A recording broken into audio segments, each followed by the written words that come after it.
Welcome to League of Legends Tactics, brought to you by Alienware and Gamebreaker TV. To see more videos, head on over to AlienwareArena.com. On this episode, we'll be exploring the Sheriff of Piltover, Caitlyn. Caitlyn is a ranged AD champion whose strength lies in her long-range attacks and built-in escape tools. Her passive, Headshot, means that after a number of attacks which vary by level, Caitlyn will fire a headshot that deals 150 weapon damage to a champion and 250 damage to a minion or monster. In addition to this passive, her shots from the brush will count as 2 attacks. This ability is what makes Caitlyn strong in the lane. Free damage after so many shots, plus her massive range, makes her an incredible bully. Also, since you will likely be bot lane with her, firing from the brush isn't difficult. When you get a headshot up, make sure to use it on an enemy champion for some big damage.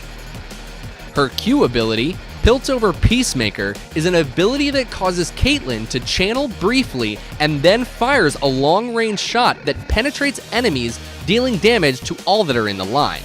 This is effective for harassing, as it will pierce minions and can deal damage even if the enemy is standing behind their creep wave. A note to keep in mind, however, is that it will deal reduced damage for each enemy it passes through, down to 40%. This ability scales well and should be maxed first. Her W ability is the Yordle Snap Trap. This ability places a trap baited with a tasty cupcake on the ground. Any enemy champion who steps in it will be snared and revealed for a brief period of time. Note that only enemy champions can activate the trap, so you can place it inside of enemy minion waves without the fear of it missing its intended target. Unlike Teemo's Mushroom, this won't give you any vision while the trap is down, but it can still be useful to place these in brush and have advanced warning when someone's coming. Her E ability, 90 Caliber Net, is an ability that doubles as Caitlyn's escape and built-in slow. When Caitlyn uses this ability, she jumps backwards and slows whoever hits her net. This is important to remember, especially for people who use smart casting. So I will say it again, this ability knocks you in the opposite direction in which you fire it. Keeping this in mind, when you try to chase down an enemy champion, this ability can be especially useful. Additionally, this ability can be used to jump over some walls in the game and makes it very useful for escaping. Her ultimate R ability, Ace in the Hole, will have Caitlyn lock onto a target and channel briefly. After the channel is complete, she will then fire a high damage shot. Some notes about this ability are that the range is immense. At max rank, it is slightly over half the range of Twisted Fate's teleport. The last 2 points are that once the ult has started to be channeled, the range is effectively infinite and will hit regardless of how far your target moves away. However, the most important thing to keep in mind with this attack is that it can be blocked by enemy champions. That means if you use it to attack a champion that's almost dead and someone from their team gets in front of the projectile, they will get hit and not your original target. Now, as all champions, Caitlyn has some weaknesses to balance out her impressive ability to poke. Primarily, as the game goes on, you will start to notice that she doesn't deal as much damage as other ranged ADs. This is because her 2 major damage-dealing abilities require a small channel time. This means that when you use Piltover Peacemaker, you are not going to be able to auto-attack. This can be a problem given that typically the ranged AD's major source of damage is auto-attacking, and it means that your abilities can actually cause reduced damage in sustained fights. Along with this, her 90 Caliber Net will have limited usefulness in team fights.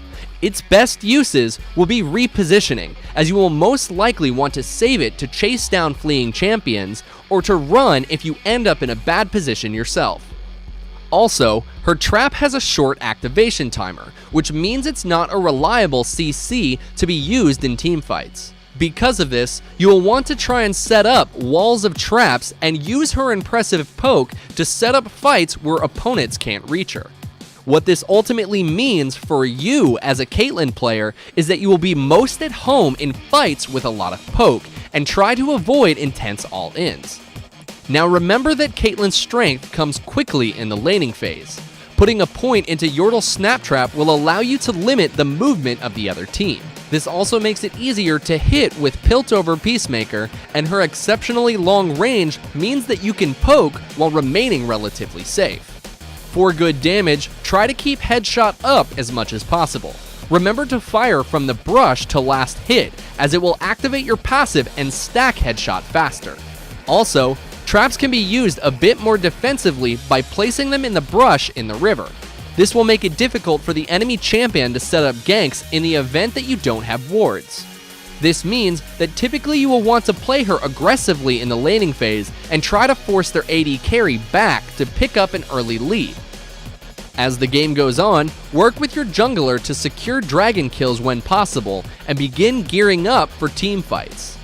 As mentioned before, you are strongest during the poking phase prior to a team fight, so you should use this to your advantage. When both teams are trying to set up and position themselves, make sure to use Piltover Peacemaker as much as you can to wear them down. Also, it's a good idea to save your ult for after the team fight is over. This isn't to take kills, but the channel time on the ability is fairly long, and during that time, you can't be auto-attacking. For Caitlyn, the late game plays much like the mid game, except for the fact that teams will be dealing more damage. So again, you will want to do as much damage as you can during the poking phase of the fight and maintain good positioning until both teams have committed. Now as for items, Caitlyn will use similar items to other ranged ADs, and the order in which you get them will depend on how the match is going. For instance, she can make good use of both Infinity Edge and Bloodthirster, but which one you get first depends on how you are doing and who your support is. If you are playing with a support that doesn't have a heal, getting Bloodthirster before Infinity Edge can help keep you in the lane longer. However, if you're getting ganked a lot or often focused in team fights, getting an Infinity Edge means that you don't have to worry about building damage stacks.